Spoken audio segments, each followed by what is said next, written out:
How did Nezha go from being a minor deity in India to a superhero in China?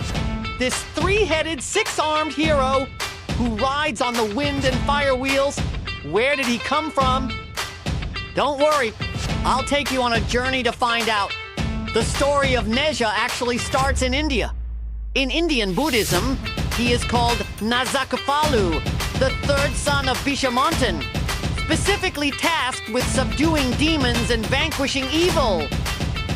Later, when Buddhism spread to China, this Indian prince came along with Nezha's father. Vaisravana is one of the four heavenly kings in Buddhism. As the guardian of the north wind, he embodies both majesty and compassion. He holds a treasure pagoda, sitting firmly atop a divine beast with a gaze that seems to pierce through all the evils in the world. As the guardian of the north, he not only wards off external enemies, but also symbolizes wealth and good fortune, endearingly referred to as the god of wealth. In China, the images of Vaisravana and Totari gradually merged.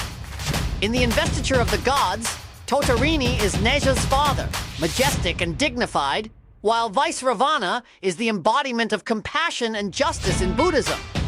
After their combination, his image became even more deeply ingrained in people's hearts.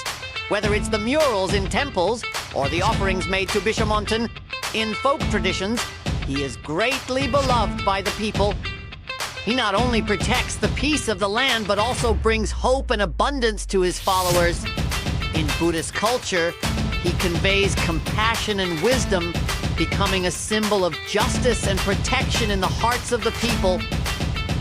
However, Nezha's relatives aren't just limited to figures like Nuzar and Sugrab from the Indian and Iranian epic Shahnameh, who also have similar fantastical birth stories involving miraculous events. These stories, during their spread along the Silk Road, may have influenced Chinese mythology. After arriving in China, Nezha began to transform. Taoism adopted him and equipped him with the Qiankan circle. The wind and fire wheels also gave him 3 heads and 6 arms, making Nezha the Chinese version of a superhero capable of subduing demons and saving the world.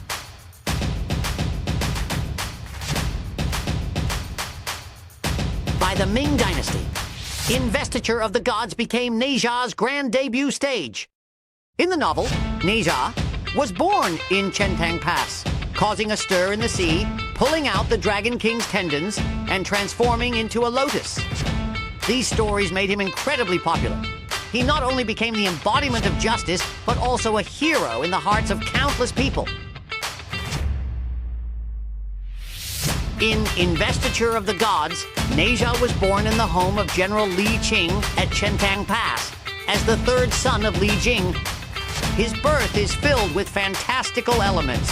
His mother, Lady Yin, was pregnant for 3 years and 6 months and gave birth to a flesh ball. When this flesh ball split open, Nezha emerged. This miraculous birth story not only retains echoes of Buddhist legends, but also incorporates the Chinese folk imagination of miraculous births.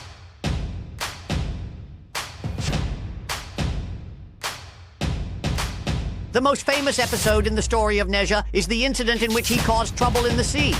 He accidentally killed Ao Bing, the prince of the Dragon King of the East China Sea, which led to the Dragon King's revenge.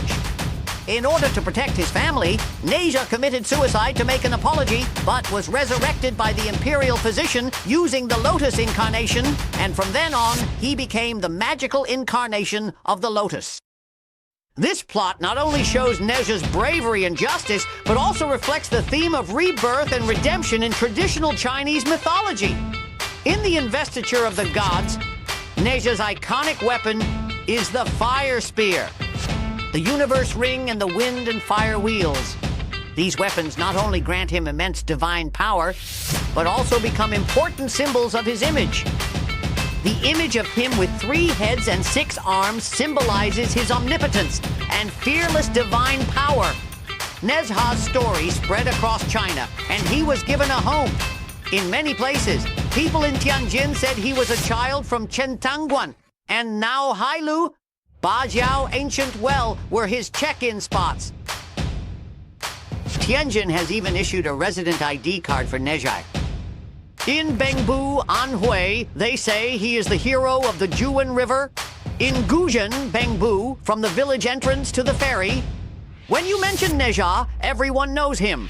There are many statues and cultural representations themed around Nezha, and the legend of Nezha's trouble in the sea has been passed down through generations, becoming a unique cultural symbol in the area.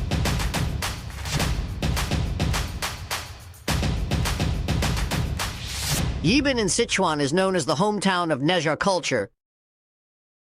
It is said that the Chentang Pass in Nangwang Town, Yibin, is the birthplace of Nezha, located at the confluence of the Nangwang River and the Yangtze River. The dragon that transformed into Nezha was the corpse of the Dragon King's third son, who was killed by Nezha. Local media visited Nezha Palace, which consists of the unique cliffside cave formed by the transformation of the Prince of the Wind from the immortal sect into the Nezha cave. The tour guide mentioned that this cave has a history of over 3,000 years and is the first temple dedicated to Nezha. Modern films have also brought Nezha back into the spotlight. Nezha, birth of the demon child, has made him a major figure once again. His motto, "My fate is in my hands, not determined by heaven," has become his powerful slogan. Nezha has transformed from an ancient little deity into a modern superhero. Why is Nezha so popular? Because he's a super character who dares to stir up trouble in the sea and defy fate. He stands up for the weak. He teaches us that no matter how difficult it gets, we must bravely be ourselves, and that justice will ultimately triumph over evil. Nezha's story is like a super journey as he travels from India to China, from a small Buddhist deity to a great Taoist god, from a hero in the investiture of the gods to a modern super idol. Nezha's journey continues, and his story will always be sung and celebrated by us.